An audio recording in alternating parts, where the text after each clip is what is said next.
저는 30년 동안 노년기 과잉 검진의 위험을 연구해온 박사 정혜운입니다. 오늘은 정말 강하게 말씀드려야 할 것 같아요. 지금 이 순간에도 멀쩡하던 어르신들이 아무 증상도 없는데 받는 검사 때문에 오히려 건강을 잃고 계십니다. 75세 이후에는 절대 건드리면 안 되는 검사들이 분명히 있는데요. 이걸 모르고 병원을 들락거리며 몸을 스스로 위험 속으로 밀어넣는 경우가 너무 많습니다. 저는 현장에서 이런 사례를 수없이 보면서 한 가지 결론을 내렸습니다. 불안해서 받는 검사는 절대 도움이 안 돼요. 오히려 잘 살고 있던 노년을 무너뜨리는 시작점이 될 뿐입니다. 특히 75세가 넘어서면 몸의 자연스러운 변화를 병으로 착각하게 만드는 검사들이 있어요. 이런 검사들은 결과지 한 장 때문에 평생 불안 속에서 살게 만들거든요. 제가 연구하면서 가장 안타까웠던 건 이겁니다. 건강하게 잘 지내시던 분들이 주변에서 누가 검사 받다가 이상이 나왔다는 말 한마디 듣고 갑자기 겁이 나서 이것저것 검사를 다 받으시는 거예요. 그런데 그 검사 결과가 오히려 독이 되는 경우가 너무 많습니다. 결과지에 적힌 문장 하나 때문에 걸음걸이가 조심스러워지고 밤에 통증이 더 심하게 느껴지고 결국 일상 자체가 무너지는 걸 봤어요. 여러분도 혹시 이런 경험 있으신가요? 친구분이 검사받고 이상 나왔다는 말 듣고 갑자기 내 몸도 걱정되셨던 적 말이에요. 오늘 이 이야기를 끝까지 들으시면 왜 그런 불안이 오히려 위험한지, 그리고 진짜 건강을 지키려면 무엇을 해야 하는지 명확하게 아시게 될 겁니다. 여러분은 혹시 불안 때문에 검사받은 적 있으신가요? 제가 기억하는 한 분이 있습니다. 78세 박정수 어르신인데요. 본인은 평소 아무 문제도 없다고 하셨어요. 그런데 친구분이 검사를 받다가 이상이 나왔다는 말을 듣자 갑자기 겁이 나셨대요. 그래서 이것저것 검사를 다 해보셨죠. 특히 허리가 좀 뻐근하다는 이유로 MRI까지 찍으셨습니다. 그런데 그 결과지에 디스크 돌출이라는 문장이 적힌 걸 보는 순간 박정수 어르신 표정이 굳었어요. 사실 70대 넘으면 허리 MRI에서 이런 소견은 정말 흔합니다. 대부분 증상과는 아무 상관이 없거든요. 그런데 그 문장 하나가 어르신의 마음을 완전히 바꿔버렸어요. 그날 어르신은 집에 돌아가서 걸음걸이마저 조심스러워졌고요. 밤에는 허리가 더 아픈 것 같다고 하셨습니다. 결과지를 보기 전까지는 그냥 좀 뻐근하다 정도였는데 말이에요. 며칠 뒤 어르신은 같은 동네에 사는 사돈댁 76세 김은자 어르신의 이야기를 들으셨어요.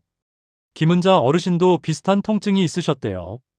그런데 이분은 검사 대신 걷기 운동과 스트레칭만 꾸준히 하셨답니다. 그랬더니 오히려 통증이 줄어들었다며 활짝 웃고 계시더래요. 두 분의 차이는 단 하나였습니다. 한 분은 불안 때문에 검사를 선택했고요. 다른 한 분은 생활 습관을 선택했다는 점이에요. 저는 이 이야기를 들으면서 정말 마음이 아팠어요. 같은 증상인데 선택이 달라지면 결과가 이렇게 다를 수 있다는 게 너무 안타까웠거든요. 박정수 어르신은 결과지 때문에 불안이 커졌고 몸까지 더 안 좋아지신 것 같다고 하셨어요. 반대로 김은자 어르신은 걷기와 스트레칭으로 몸도 마음도 편해지셨고요. 오늘 이 영상에서 말씀드릴 내용은 여러분의 건강관리 방식을 완전히 바꿀 수 있는 중요한 지혜입니다. 끝까지 보시면 왜 지금 당장 습관을 바꿔야 하는지 분명하게 깨닫게 되실 거예요. 뒤에 나올 내용을 모르시면 지금까지의 노력이 의미 없어질 수도 있어요. 혹시 아직 구독과 좋아요를 누르지 않으셨다면 지금 바로 눌러주세요. 이 채널은 여러분의 건강한 노년을 응원합니다. 이렇게 작은 차이가 결국 큰 차이를 만든다는 걸 이제 본격적으로 설명드릴게요.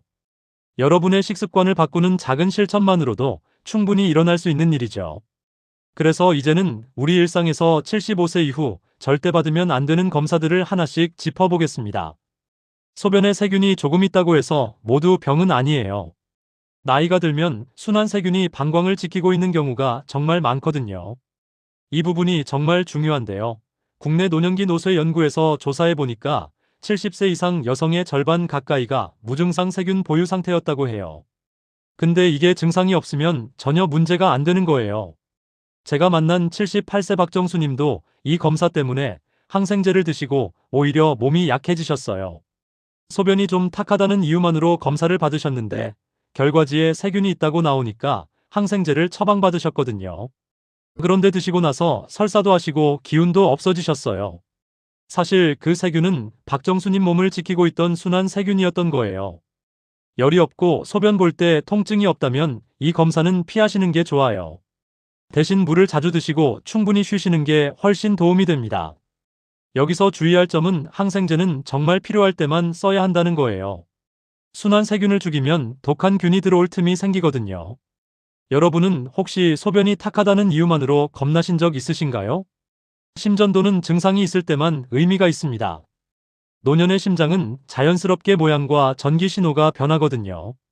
유럽에서 노년기 심장 데이터를 분석해 봤더니 75세 이상 무증상자의 60% 이상에서 비특이적 변화가 나타났다고 해요. 이게 무슨 뜻이냐면 증상이 없는데도 심전도에서 뭔가 이상하게 보이는 게 정상이라는 거예요.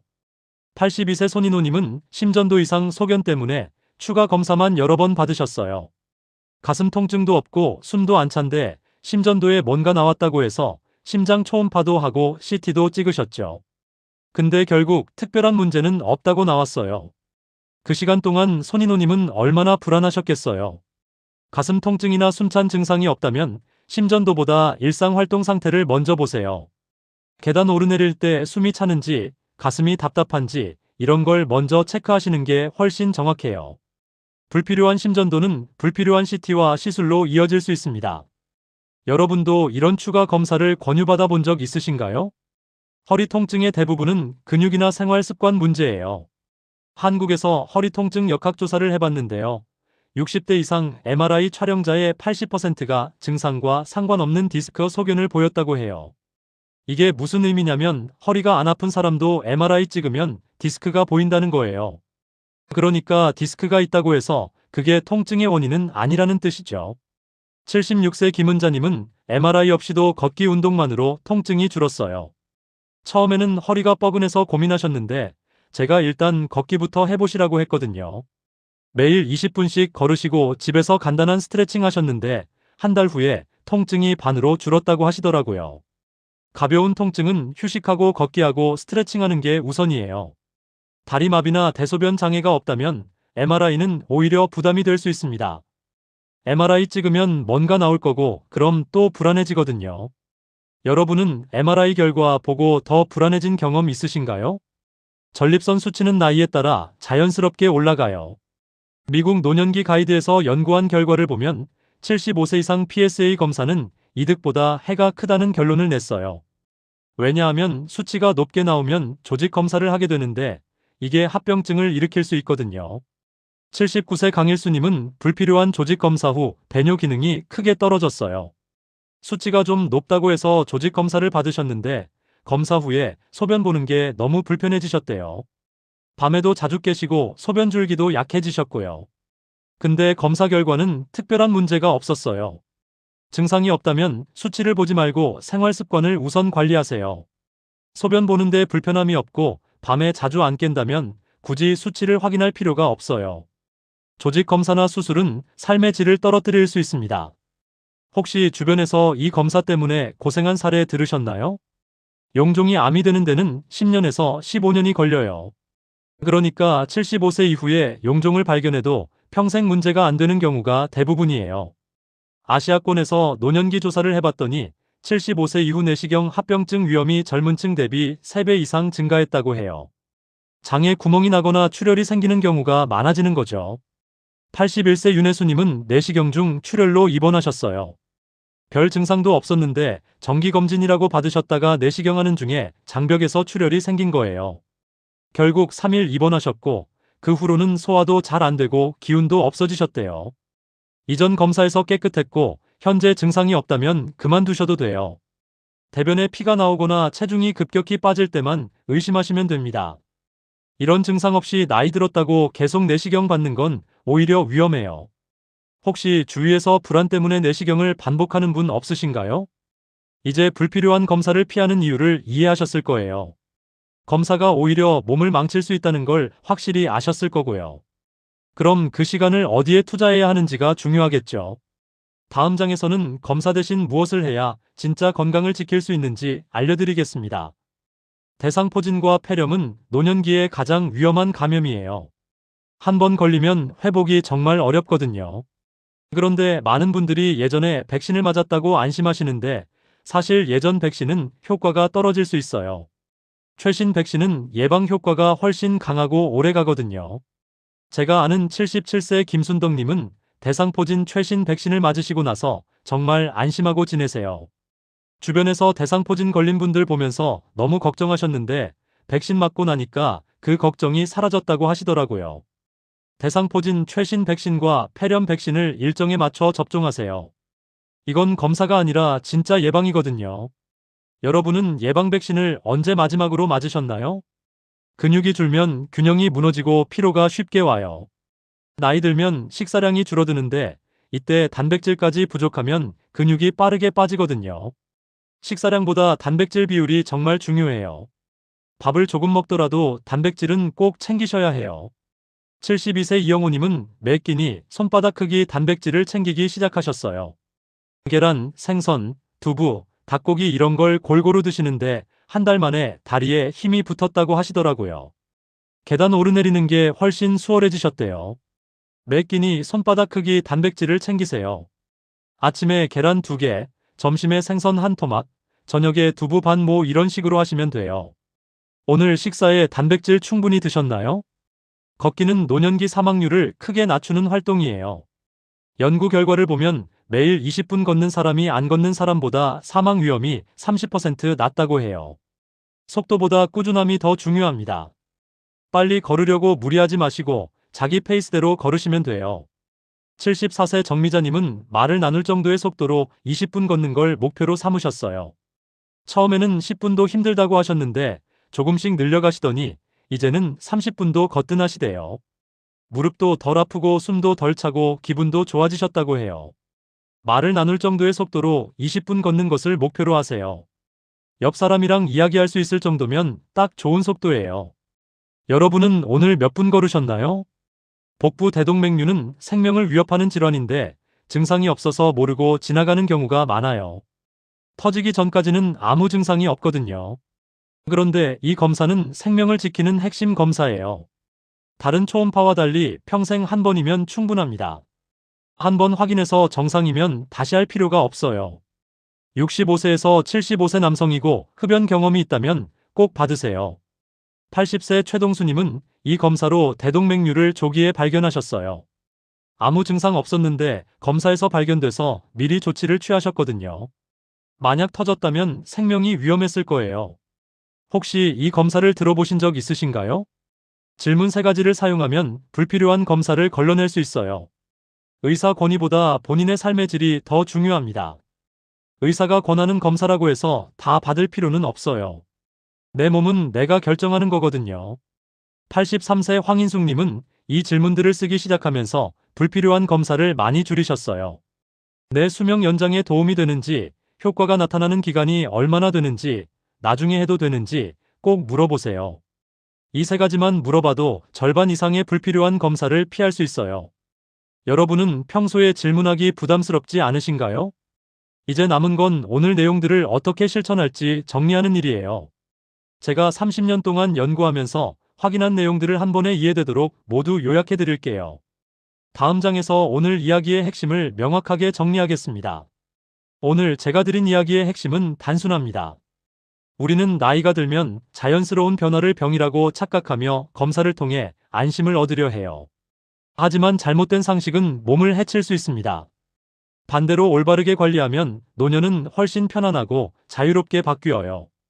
제가 30년 연구하면서 얻은 결론을 말씀드릴게요. 첫째로 증상 없는 검사는 독이 될 수 있어요. 몸이 보내는 자연스러운 신호를 기계가 비정상으로 판단하면서 불필요한 치료가 시작되거든요. 소변에 순환 세균이 있는 건 자연스러운 건데 이걸 병으로 착각해서 항생제를 쓰면 오히려 몸이 약해져요. 심전도에서 비특이적 변화가 나오는 것도 나이 들면 자연스러운 건데 이것 때문에 추가 검사를 계속 받으면 불안만 커지고 몸은 지쳐요. 둘째로 제대로 관리하면 몸은 생각보다 훨씬 강합니다. 단백질 섭취, 걷기, 예방 백신만 잘 챙겨도 노년기 안정성이 크게 높아져요. 제가 만난 분들 중에 검사는 안 받고 이 3가지만 실천하신 분들이 오히려 훨씬 건강하게 지내세요. 매일 단백질 챙겨 드시고 20분씩 걸으시고 백신 맞으신 분들은 병원 갈 일이 거의 없어요. 여기서 잘못 관리했을 때와 제대로 관리했을 때를 비교해 볼게요. 불안해서 검사를 계속 받으면 결과지 때문에 더 불안해지고 추가 검사로 이어지고 결국 몸도 마음도 지쳐요. 검사 한 번 받으면 또 다른 검사를 권유받고 그게 또 다른 검사로 이어지는 악순환이 시작되는 거죠. 반대로 생활 습관을 챙기면 몸이 스스로 회복하고 불안도 줄고 삶의 질이 높아져요. 단백질 드시고 걸으시는 분들은 검사 없이도 건강을 유지하세요. 셋째로 오늘 당장 실천해야 할 단 하나는 불안에서 벗어나는 거예요. 불안은 검사를 부르고 검사는 또 다른 검사를 불러요. 대신 내 몸의 회복력을 믿고 생활 습관을 챙기는 선택을 해보셨으면 합니다. 친구가 검사받고 이상 나왔다는 말 들어도 내 몸은 괜찮다는 믿음을 가지세요. 증상이 없다면 검사할 필요가 없어요. 구체적으로 오늘부터 이렇게 해보세요. 아침에 계란 2개 드시고 20분 걸으세요. 그리고 주변에서 검사 권유하면 3가지 질문을 던지세요. 내 수명 연장에 도움이 되는지, 효과가 나타나는 기간이 얼마나 되는지, 나중에 해도 되는지 물어보세요. 이것만 해도 불필요한 검사를 절반 이상 줄일 수 있어요. 다음 영상에서는 제가 연구를 통해 확인한 노년기 장수의 핵심 습관 3가지를 자세히 알려드리겠습니다. 오늘보다 더 구체적인 실천법을 알려드릴게요. 단백질을 어떤 식으로 챙기는 게 가장 효율적인지, 걷기를 어떻게 하면 더 효과를 볼 수 있는지, 그리고 예방 백신은 어떤 순서로 맞는 게 좋은지까지 전부 다 말씀드릴게요.